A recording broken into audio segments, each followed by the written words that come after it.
My beloved child, have you ever realized why the silence that meets your most desperate prayers, the same request you have whispered until the words have worn smooth as river stones, the breakthrough you have watched for while the world around you remains stubbornly, impossibly unchanged, the years piling up like unopened letters on a desk you have stopped approaching, is not evidence that I have abandoned you to your circumstances, but the most unexpected proof that I have been working so deeply, so invisibly, so far beneath the surface of everything your eyes can measure, that you have mistaken my most profound labor for my silence?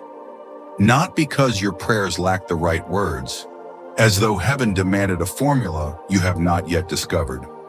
Not because the promises I spoke over your life were conditional, as though my faithfulness depended on your ability to remain unshaken through every season, but because a seed buried in living soil does not announce its growth to the farmer who is sleeping, and the quiet beneath your feet has never been emptiness, but the sound of something alive pressing toward a surface it has not yet broken. The journal stacked beside your bed, pages warped with tears, handwriting shifting across the seasons, the same request appearing in different words as the years wore on, have become a monument not to unanswered prayer, but to the patience I have been quietly forging in you while you believed nothing was happening at all. And today I'm going to tell you the truth about what I have been doing in the darkness. The work so hidden, so silent, so entirely invisible to every instrument you have used to measure your progress, that you have labeled an entire season as wasted when it has actually been the most fertile ground your soul has ever known. My son himself described this mystery in Mark 4 when he said, "The kingdom of God is as if a man should scatter seed on the ground. He sleeps and rises night and day, and the seed sprouts and grows, he knows not how." My child, pause and let those words settle into the quietest room of your heart. The farmer sleeps, he rises, he sleeps again.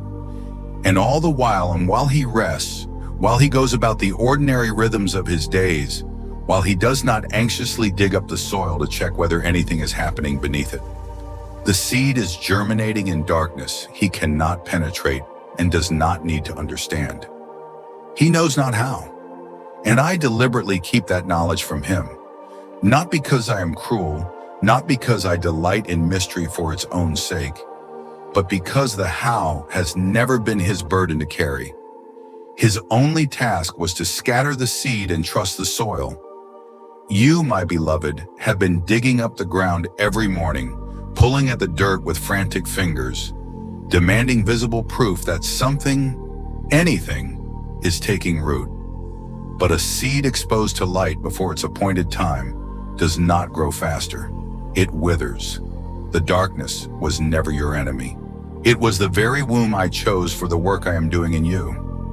When Paul prayed in Ephesians 3:17 that you would be rooted and grounded in love, he understood a truth most of my children forget during the long silent stretches. Roots do not form in sunlight.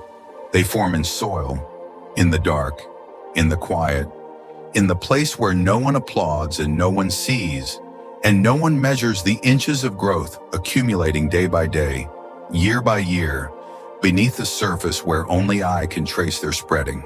My beloved child, imagine a builder commissioned to raise a tower so tall that its spire will pierce the clouds, visible for miles in every direction, a landmark that will define the skyline for generations yet unborn.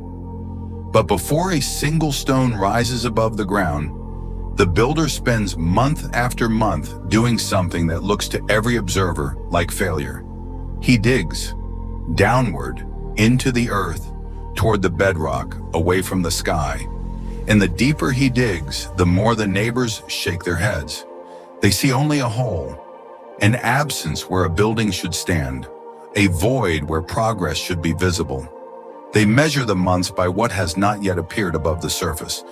But the builder is not troubled by their confusion, because he knows a truth the neighbors have never learned.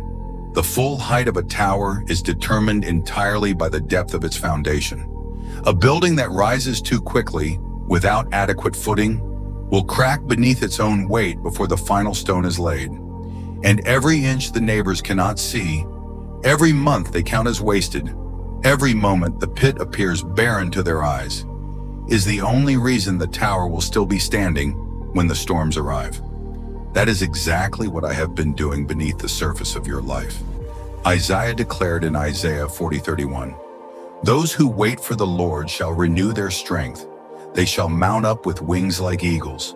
They shall run and not be weary. They shall walk and not faint." The waiting was never empty. It was the furnace where I forged the strength you will need to carry what is coming. And what is coming requires a foundation far deeper than anything you could have built in a hurry, far stronger than anything that could have been formed without the very pressure you have been begging me to remove. My child, here is a truth that will comfort you before it challenges you. The enemy of your soul understands the power of hidden growth far better than you do. That is precisely why he has aimed his sharpest weapon at this exact season: comparison. He shows you the branches of everyone else's tree, the visible fruit, the public flourishing, the confidence that seems effortless in souls who appear never to have doubted, never to have waited, never to have spent a single night asking whether my promises had somehow overlooked them. And he whispers, "See, they are growing. You are not." But he shows you only what is above the surface, and he deliberately hides the roots. A mighty oak that has stood unshaken for a century through hurricane winds and winter frosts did not become immovable by growing its branches first. It became immovable by spending decades spreading roots through soil that offered no applause, inch by silent inch, year by uncelebrated year, while the world above saw nothing but a sapling that appeared to be going nowhere at all. And while you have been comparing your hidden season to their visible harvest, I have been quietly strengthening roots in you that will hold when every tree planted in shallow soil has been uprooted by the coming storm. Humility, patience, endurance, a dependence on me that can only be learned in seasons when there is nothing left to depend on. These are not optional. They are the very structure that will keep you standing when everything that can be shaken is shaken. My beloved child, let me show you something that will reframe every silent season you have ever endured. Deep beneath the surface of the earth, in places no human eye has ever penetrated and no drill has ever reached, carbon sits under pressure that would crush a mountain to powder. Heat that would vaporize water in an instant. Forces so immense that the entire weight of creation seems to be pressing down upon a single point. And in that particular darkness, that absolute, unrelenting, invisible darkness, the carbon does not disintegrate, it transforms. Over ages that cannot be measured in human calendars, what was once black and common and unremarkable becomes a diamond, the hardest substance known to man, capable of cutting through steel and beautiful beyond what language can capture. No one sees the process while it is happening. No one applauds the pressure. No one witnesses the transformation until the day the diamond is finally lifted into the light. And every eye that beholds it marvels at what was formed in a darkness they never entered and a pressure they never felt. That is who you are becoming. I spoke through Paul in Philippians 1:6.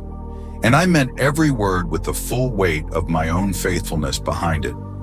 He who began a good work in you will carry it on to completion until the day of Christ Jesus. I did not say the work might finish if you held on tightly enough. I did not say the outcome depends equally on your effort and mine. I said I will carry it. And the darkness you have been fighting is not a tomb, but a womb, not an ending, but a beginning, not abandonment, but the most intimate shaping your soul has ever received. So I bless you now, my beloved child. I bless you with eyes to finally see the invisible work, the roots spreading, the foundation being laid, the diamond forming in places no one else can reach, and to recognize that what feels like absence is the most present I have ever been. I bless you with the courage to stop digging up the seeds you planted in prayer, to let them rest in the dark soil where I placed them, trusting that the same resurrection power that rolled away the stone is germinating life in the very ground you have declared barren. I bless you with the freedom to release comparison, to look at the visible branches of others without envying their harvest, knowing that the roots I am forming beneath your soil are being measured for a weight of glory no shallow foundation could ever support. When the silence stretches long, and it may, for I am not finished, do not mistake the quiet for my absence.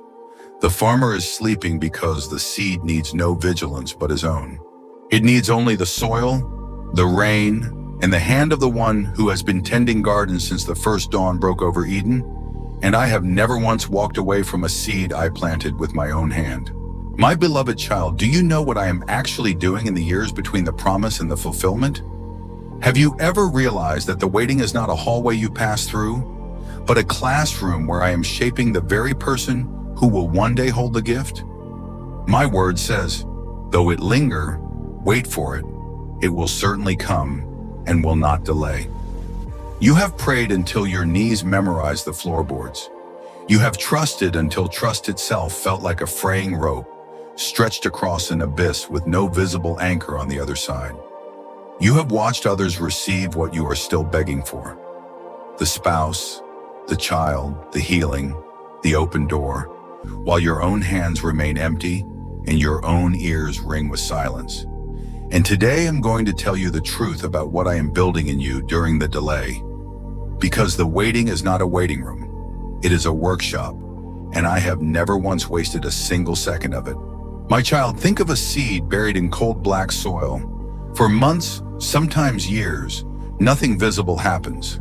The seed does not see the sun. It does not feel the wind.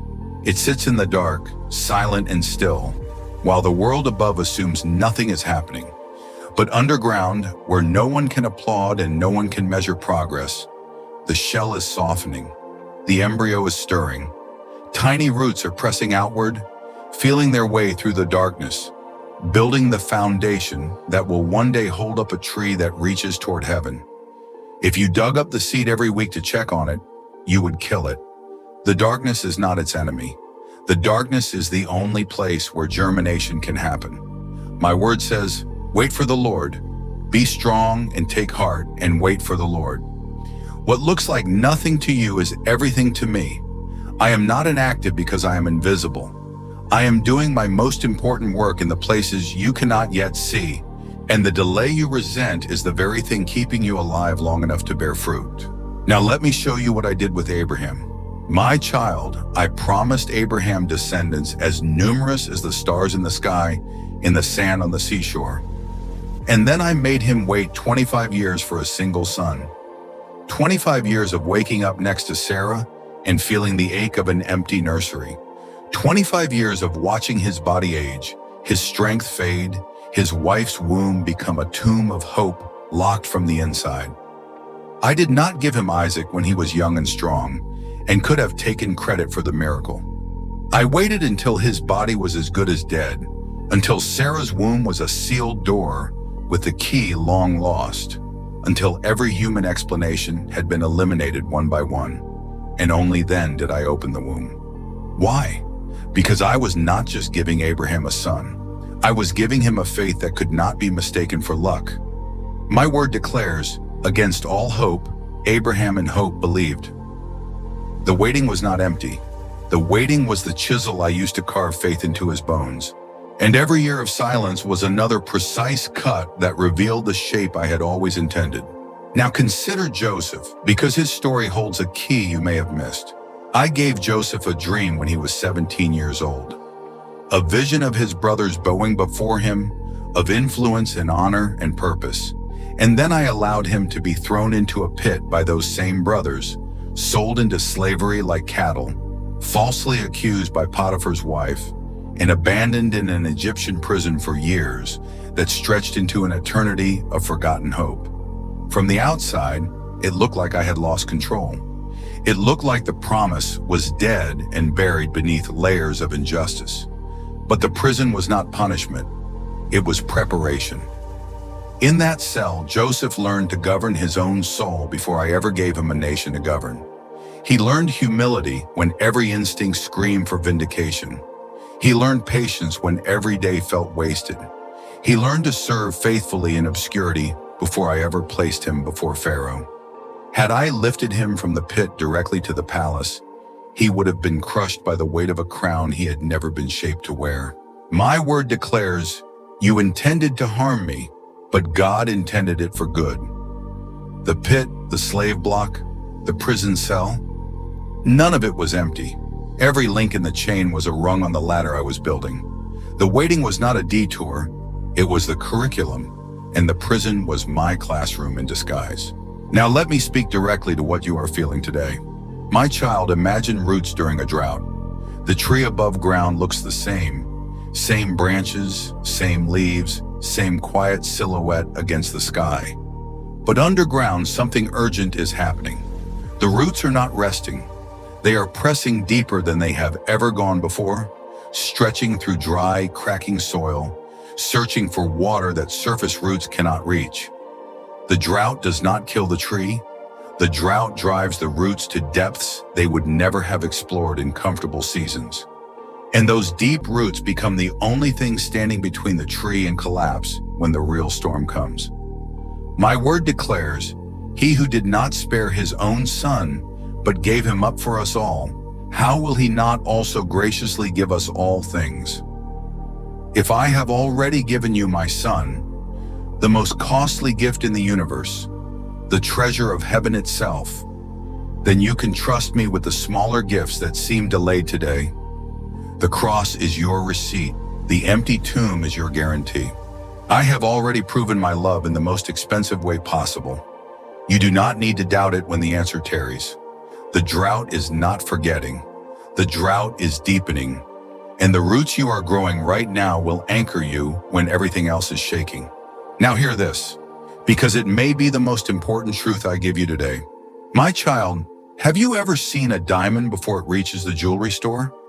It begins as carbon buried miles beneath the Earth's surface, subjected to heat so intense it would vaporize anything weaker, and pressure so crushing it would pulverize ordinary stone. There is no shortcut from carbon to diamond. There is no microwave recipe, no express lane, no fast-track program. The only way carbon becomes a diamond is by staying in the crushing place long enough for the transformation to be complete. Take it out too soon and you have nothing but a lump of black dust. Leave it in the fire and the pressure long enough, and you have something so brilliant that kings will trade their crowns to possess it. My word says, consider it pure joy, my brothers and sisters, whenever you face trials of many kinds, because you know that the testing of your faith produces perseverance.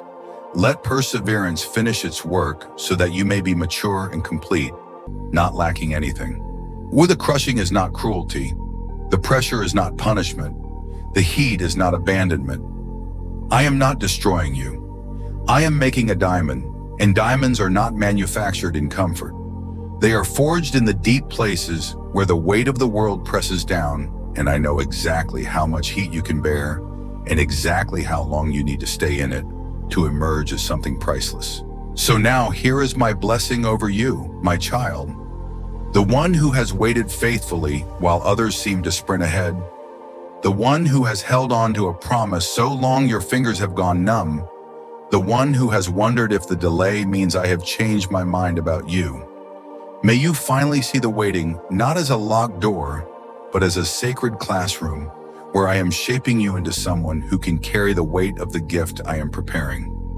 May the roots you are growing in the dark anchor you for every storm that lies ahead. May the fire you fear become the forge where I transform carbon into diamond. And may the day come when you look back from the other side of the promise and realize that the waiting was not the price you paid. It was the gift I was giving all along. And the person you became in the silence is worth more than anything you were asking for in the noise. Now I want you to do something. Go to the comments below and write these 6 words. Lord, I trust your timing. Write it not as a performance, but as a declaration. Write it even if your voice shakes. Write it especially if you do not fully believe it yet. Because faith spoken in the dark is the kind of faith that splits seas and topples walls and raises dead things back to life. I am reading every word, and I am still working even now in the places you cannot yet see. I am right here, closer than the ache in your waiting heart, and I have never once been late. My beloved child, do you know what I am really doing when a door slams shut in front of you? Have you ever realized the closed door is not rejection, but redirection? Not punishment, but rescue? My word says, forgetting what lies behind and straining toward what lies ahead, I press on toward the goal. I have seen you standing there, forehead pressed against the wood, tears pooling on the floor, whispering, "Why?" into the silence like a child calling into an empty room with no one answering back. And today I am going to tell you the truth. That closed door may be the very thing that would have destroyed you had I let you walk through it. My beloved child, imagine a ship caught in a violent storm at sea. The waves are climbing higher than the mast, the wind is screaming through the rigging, and the crew is terrified. Then the captain does something that seems insane. He seals the hatch below deck. He locks the door. To the passengers, this looks like a death sentence. They are trapped. They pound on the hatch and scream to be let out.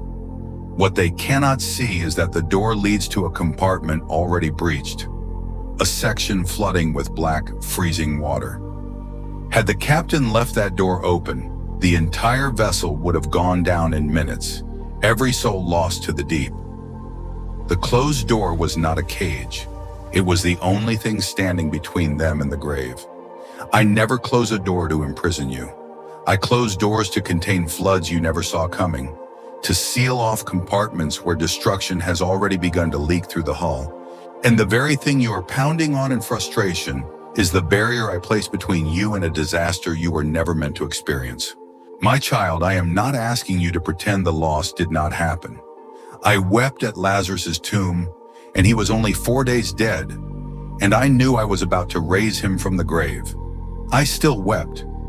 If I wept knowing resurrection was minutes away, do you think I am offended when you weep over a loss you cannot yet see redeemed?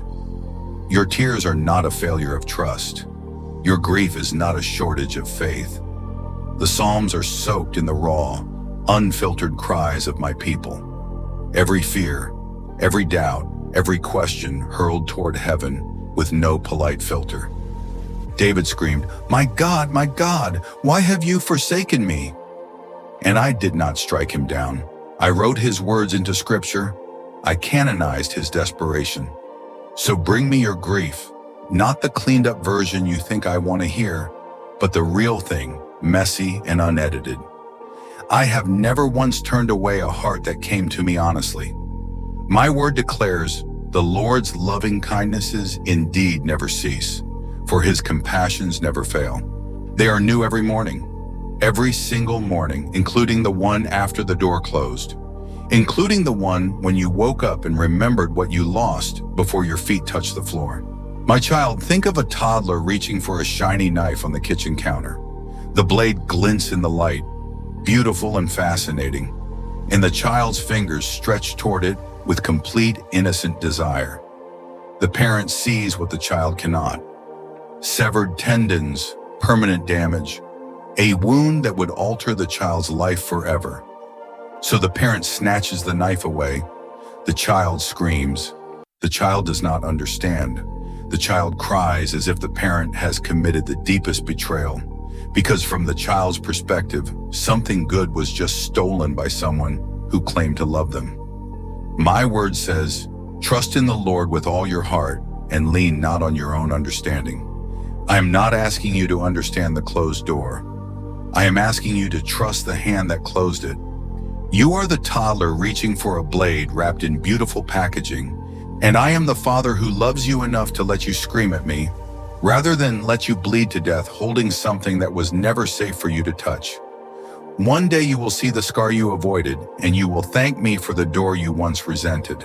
Now let me tell you about Paul, because his story holds a key you may have overlooked. My child, Paul planned to preach in Asia. He had a strategy, a timeline, a God-given vision. It was a good plan, a holy plan that made perfect strategic sense. And I said no. I closed that door so hard, the text says, I kept them from preaching the word in the province of Asia.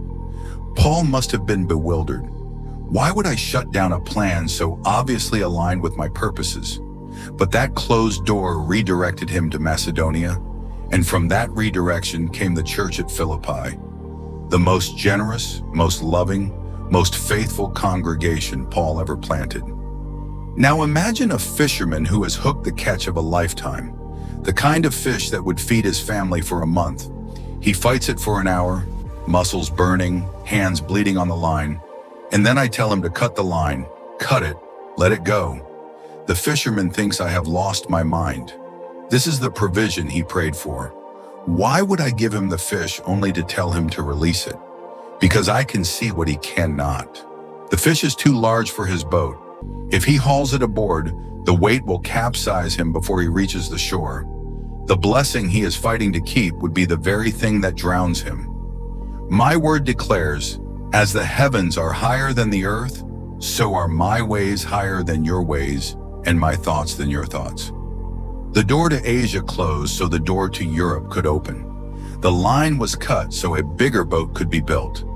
What you are calling rejection is repositioning, and the second address will make you forget the first one ever mattered. So now here is my blessing over you, my child, the one standing before a door that has just slammed shut, the one whose knuckles are bruised from knocking, the one whose voice is hoarse from asking why. May you finally see the closed door not as rejection, but as the hand of a father who sees the fire on the other side and refuses to let you walk into it. May the tears you cry today become the water that softens the soil of a future you cannot yet imagine. May the trust you choose in the dark, when every feeling screams that I have abandoned you, become the foundation of a faith that nothing can shake. And may the day come when you look back from the open door I am preparing right now and realize that the chapter you begged me not to close had become too small to contain the story I was always writing for you. The ending you mourn today will one day become the beginning you celebrate forever. I waste nothing, not your joys, not your tears, not even the chapters you wish had lasted longer. Now I want you to do something. Go to the comments below and write these 7 words. Lord, I trust the doors you close. Write them not because you feel them yet. Write them because speaking faith in the darkness is the most powerful act of trust a child can offer a father. Your words may be the exact encouragement another believer needs today.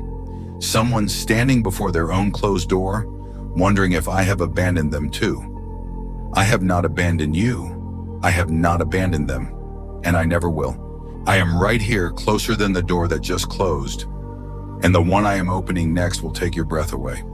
My beloved child, do you know why I have not yet given you what you have been asking for? Have you ever realized that the delay is not denial but preparation? Not a locked vault, but a heart being stretched wide enough to hold the blessing without shattering under its weight? My word says, now to him who is able to do immeasurably more than all we ask or imagine, according to his power that is at work within us. You have been praying for a bigger stage, a wider door, a larger life. And all the while, I have been working on something far more critical than the size of your platform. I have been expanding the size of your heart. You want the mountain moved, but I am strengthening the arms that will climb it. You want the ocean parted, but I am deepening the faith that will walk through it. And today I'm going to tell you the truth about what I am doing in the hidden places of your character. Because the promotion you are begging for would crush you if you received it before the preparation was complete. My child, think of a wineskin. In the ancient world, if you poured new, fermenting wine into an old brittle skin, the pressure would stretch it past its breaking point.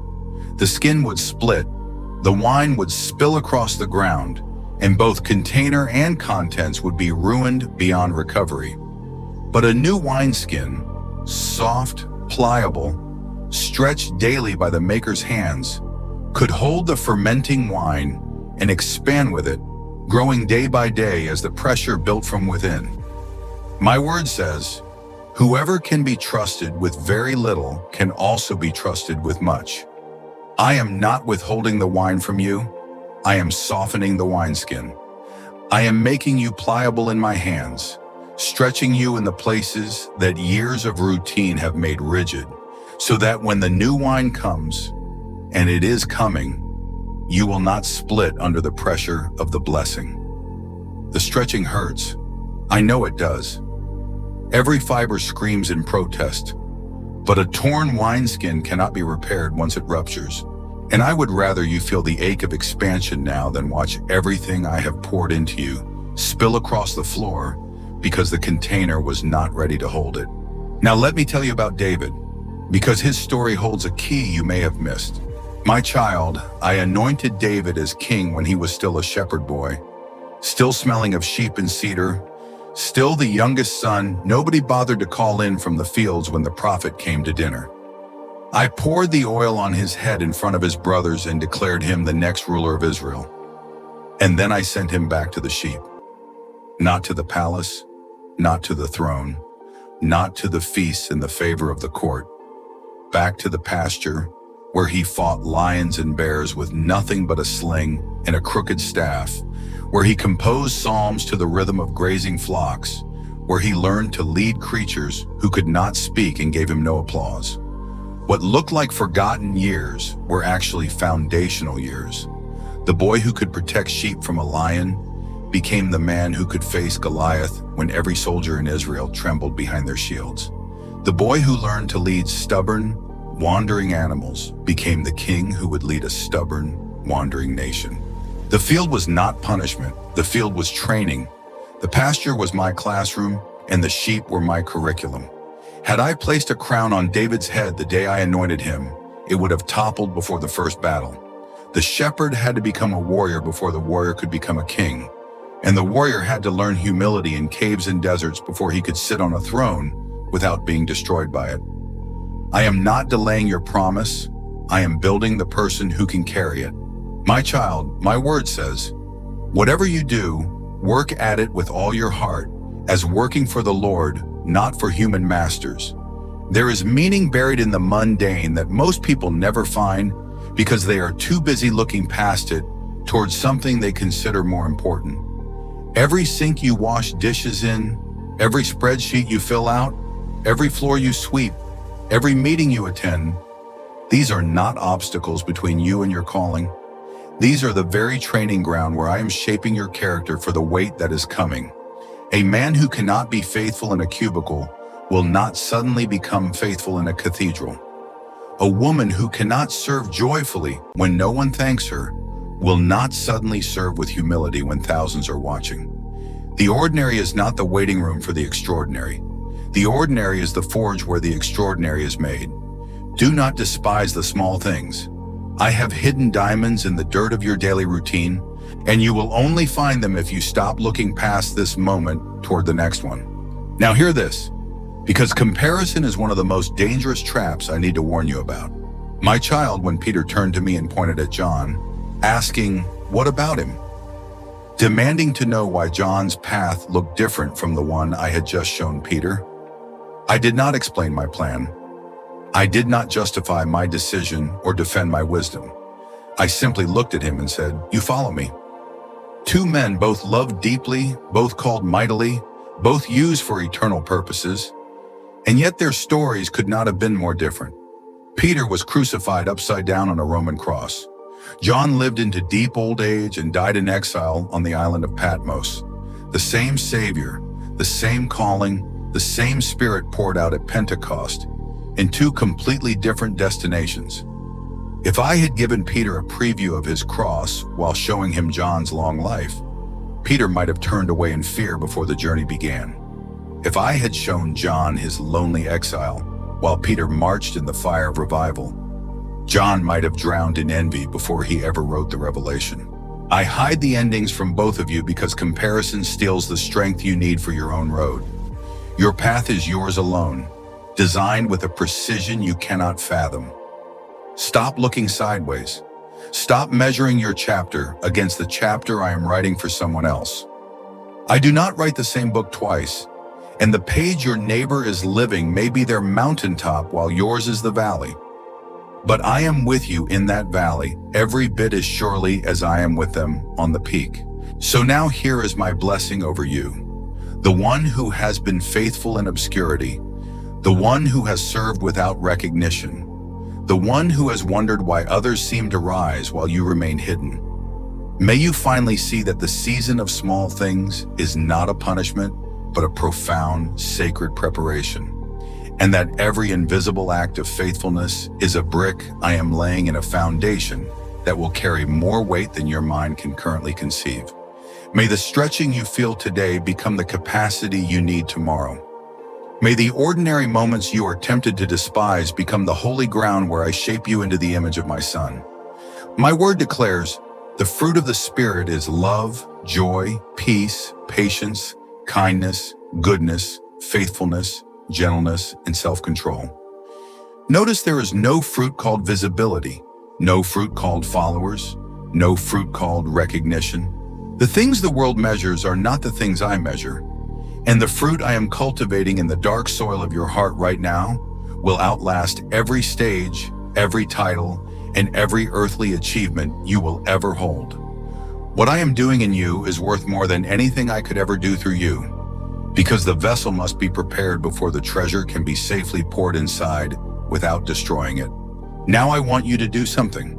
Go to the comments below and write this prayer. Father, I trust the work you are doing in me. Even when I cannot see it, expand my heart before you expand my life. I surrender my timeline to your wisdom. Write it not as a formula, but as a genuine offering. Write it because surrender spoken in the darkness is the first step toward the freedom you have been seeking. I am reading every word. I am right here, closer than the quiet work I am doing in the depths of your heart. And I will finish what I have started, because I have never left a single soul half-formed. My beloved child, do you know why the peace you are chasing keeps slipping through your fingers like water through a clenched fist? Have you ever realized that what you call peace is not really peace at all?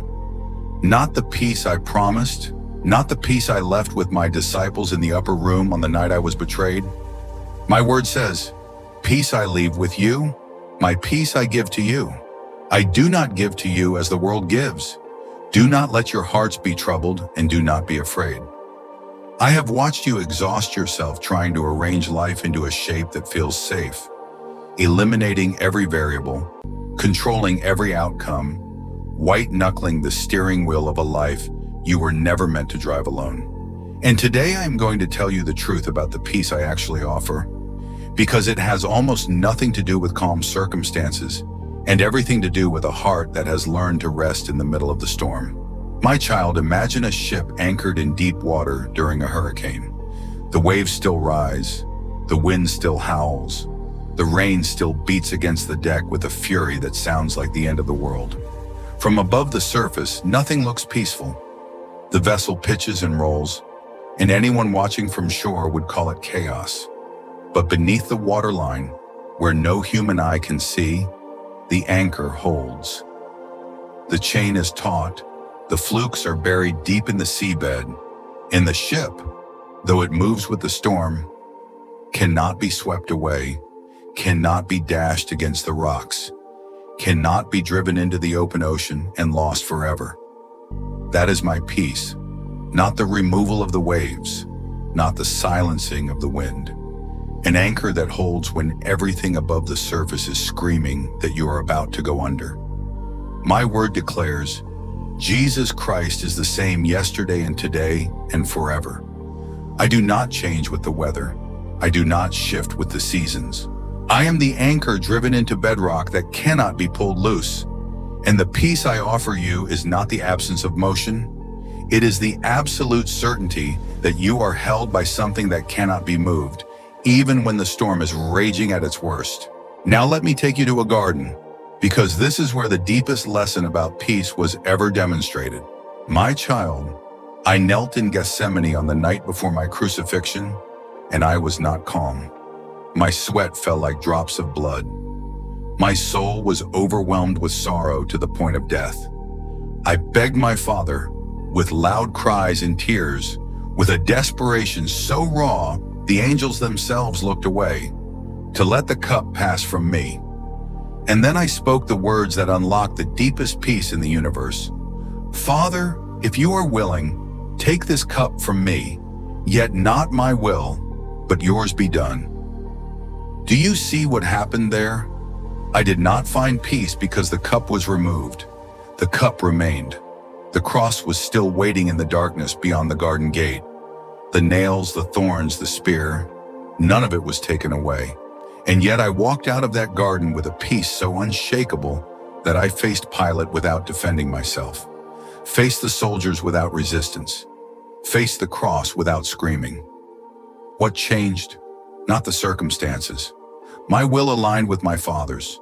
And in that surrender, not in escape, not in avoidance, not in the removal of the thing I dreaded most, I found the peace that carried me all the way to the tomb and back. Surrender is not weakness. Surrender is the strongest act a human soul can ever perform because it takes every instinct screaming, "Save yourself," and lays it at the feet of the one who sees the full story from beginning to end. The peace you are chasing will never be found in getting what you want. It will only be found in wanting what I want and trusting that what I want for you is infinitely better than anything you could ever devise for yourself. My child, my word says, you will keep in perfect peace those whose minds are steadfast because they trust in you. The Hebrew word for steadfast literally means leaning, placing your full weight against something solid and resting there, letting it carry what your own legs cannot. A steadfast mind is not a mind that never wanders or doubts or trembles. It is a mind that keeps returning, keeps leaning, keeps placing its weight back on the same foundation every single time it slips. You have been measuring your peace by how few anxious thoughts cross your mind, and that measurement will always condemn you because anxious thoughts will cross every human mind until the day I return. The question is not whether the thoughts come. The question is what you lean against when they do. A mind that keeps returning to me, not once, not twice, but 70 times 7, is a steadfast mind, and that is the mind I promise to guard in perfect peace. The fortress is not built from never being attacked. The fortress is built from knowing exactly where to run when the arrows start flying. Now hear this, because it is the truth that brings everything together. My child, imagine a surgeon performing open heart surgery. The patient on the table feels nothing during the operation. Not because the organ is healthy, but because she is under anesthesia, held in a state of deep trust while the healer does work too intricate for her conscious mind to assist with. But when she wakes, the recovery is painful. The incision throbs. Every movement reminds her that something radical has been done inside her chest. My word says, above all else, guard your heart, for everything you do flows from it. The peace I am building in you is not a surface calm that evaporates the moment hard news arrives. It is a surgical reconstruction of the heart itself, the deep, structural kind that happens in slow seasons of recovery, when every beat reminds you that you are still healing, still being remade, still under the knife of a surgeon who has never lost a single patient. The pain you feel right now is not a sign that something has gone wrong. It is the ache of healing. It is the tenderness of a heart being rebuilt from the inside out. And one day you will wake up and realize that the thing that used to send you spiraling barely registers anymore. Not because you learned to control your emotions, but because I changed the shape of your heart so completely that it beats to a completely different rhythm. So now here is my blessing over you, my child. The one who has white-knuckled the wheel until your hands went numb. The one who has begged me to calm the storm when I have been trying to teach you to trust the anchor. The one who has mistaken surrender for defeat when it is actually the highest form of victory that exists. May you finally understand that my peace is not a feeling you manufacture by controlling your circumstances, but a gift you receive by releasing your grip. May the storms that still rage around you become the classroom where you learn that the anchor holds regardless of the size of the waves. May your mind, though it wanders 1,000 times, learn the sacred habit of returning, leaning, resting, placing its full weight on the only foundation that has never cracked. And may the day come when you look back and realize that the greatest miracle was never the storm I calmed around you, but the heart I transformed within you. A heart that now sees every circumstance through the lens of gospel hope, where every trial is a doorway and every closed door is a window being opened from the other side. My peace I give to you, not as the world gives, with conditions and expiration dates and fragile terms of service, but freely, permanently, irrevocably, sealed by the blood of a covenant that nothing in heaven or on earth can ever break. Now I want you to do something. Go to the comments below and write this prayer. Father, I release my grip. Not my will, but yours be done. Teach me to trust the anchor in the storm. Write it not as a formula to manipulate heaven, but as a heart finally opening its clenched fist and letting go of everything it has been trying to control. I am reading every single word. I am right here, closer than the storm, steadier than the anchor, and nothing, not the wind, not the waves, not the worst news tomorrow could bring, can loosen my grip on your soul. My beloved child, do you know what I am actually building with the broken pieces of your life? Have you ever realized that what looks like rubble from your perspective is raw material from mine? Not the end of the story, but the beginning of a masterpiece you have never imagined. My word declares, and we know that in all things God works for the good of those who love him, who have been called according to his purpose. I have watched you hold up the shattered fragments of a dream that did not survive, the relationship that crumbled, the career that collapsed, the reputation that was stolen, the years you cannot get back. And I have heard you whisper through tears that your life feels like a pile of debris with no architect and no blueprint. And today I'm going to tell you the truth about what I am building from those very pieces. Because I have never once looked at brokenness and seen garbage. I have only ever seen material for resurrection. My child, imagine a master weaver working at a loom. From underneath where you are sitting, the tapestry looks like chaos. Tangled threads crossing at strange angles, colors that seem to clash, knots that appear to be mistakes, loose ends dangling with no apparent purpose. You have spent years staring at the underside of my work, convinced the weaver has lost the pattern, convinced the threads of your life have become hopelessly snarled beyond any possibility of repair. But someday, and I promise you this with every fiber of my being, I will lift you to the other side of the loom, and you will finally see what I have been weaving all along.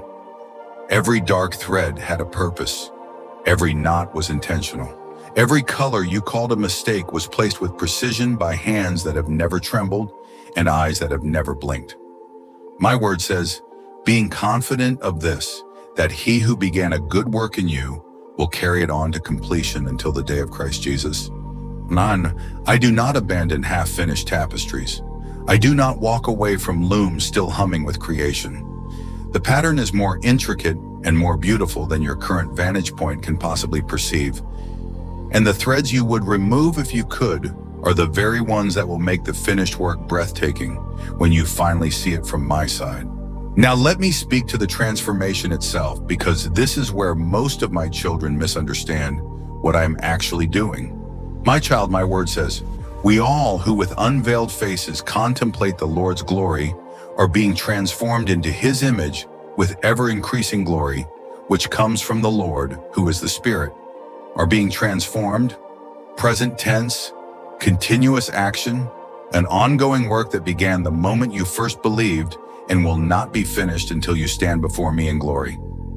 Not transformed in a single afternoon, not perfected overnight, not zapped into holiness by a lightning bolt of instant change. Being transformed slowly, daily, through every single circumstance I allow into your life, including the ones you resent most bitterly. Imagine a potter working a lump of clay on a spinning wheel. The clay does not understand the pressure of the potter's hands. Every squeeze feels like an attack. Every reshaping feels like destruction.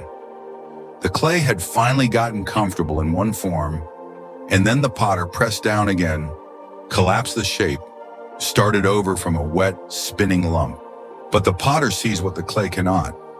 A vessel emerging that can hold something far more precious than the previous form was ever capable of containing. I am not breaking you. I am reshaping you. And every collapse you have mourned was simply my hands pressing down to begin a more beautiful form you could not have imagined. Have you ever watched a seed die? I spoke of this truth when I walked the dusty roads of Galilee. Very truly I tell you, unless a kernel of wheat falls to the ground and dies, it remains only a single seed. But if it dies, it produces many seeds. The seed does not understand why it must be buried. It does not understand why the sunlight has been taken away, why the weight of soil is pressing down on every side, why the darkness seems to stretch without end. The seed feels nothing but death, the shell cracking, the old form disintegrating, everything it once was dissolving into the cold, silent earth. And yet that death is the only path to the harvest. The single seed that refuses to be buried remains a single seed forever, safe, intact, and utterly alone. The seed that surrenders to the dark becomes a field of wheat swaying in the wind, enough bread to feed a multitude. What you are calling a burial, I am calling a planting. What you are grieving as loss, I am nurturing as the first stage of a harvest so abundant you will forget the pain of the sowing. Now let me speak about the fire, because this is the metaphor you most need to understand today. My child, my word declares, these trials will show that your faith is genuine. It is being tested as fire tests and purifies gold, though your faith is far more precious than mere gold. Picture a refiner seated before a crucible of molten metal. He turns up the heat, slowly, deliberately, never beyond what the metal can bear. As the temperature rises, impurities float to the surface. Dross, slag, everything that weakens the metal and mars its beauty. The refiner leans over the crucible and skims away the impurities, one layer at a time, and then turns up the heat again. He does not take his eyes off the metal for a single second, because even a moment's distraction could ruin the entire batch. And how does the refiner know when the work is complete? When he can look into the liquid surface of the gold and see his own face reflected back with perfect clarity. The fire is not your enemy. The fire is not punishment. The fire is the only process by which I can remove what does not belong to my image in you. And I will never leave the crucible unattended, never turn the heat 1 degree higher than you can endure, never walk away while the work is still in progress. Now consider one final image, because it pulls everything together. My child, imagine a master architect who purchases a dilapidated house. Cracked foundation, rotting beams, walls stained with decades of neglect. The neighbors walk past and shake their heads. They see a tear down, a lost cause, a property that should be bulldozed and forgotten. But the architect sees what no one else can see. The bones are still good, the frame can be reinforced, and beneath years of damage lies a structure worthy of restoration. So he begins, tearing out the rot, replacing the beams, stripping away decades of decay. The demolition phase is loud and violent and terrifying. It looks exactly like destruction to anyone who does not know the blueprint. But the architect does not tear down for the sake of tearing down. He tears down only what must be removed to make room for what he is building. I am the architect, and your life is the house I purchased at the highest possible cost. The blood of my own son. I did not pay that price to abandon the renovation halfway through. I am not intimidated by the rot I find in the walls.